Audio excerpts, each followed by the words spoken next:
بریم گربه ملوسمون که تو خونمون زایده نگاه کنیم بچه هاشو. سلام بچه خوابیدن؟ آله سلام خوبی؟ اوه 3 تا بچه داره خومشن. آفرین. اون کوچولو اون کوچه اون خوابیده، وحشتی هم خوابیده، خومش هست. کم بخواب دیگه. این الان یه هفته مهمان منن.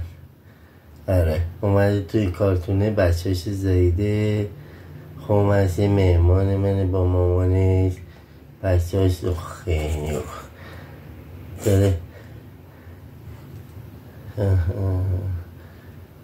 خوشگلای من 3 تا خومسه داره، 3 تا بچه بامزه خوابیده، یه دونش بیداره، 2 تاش خوابیدن.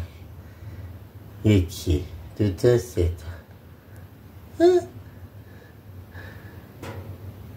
بخوابید.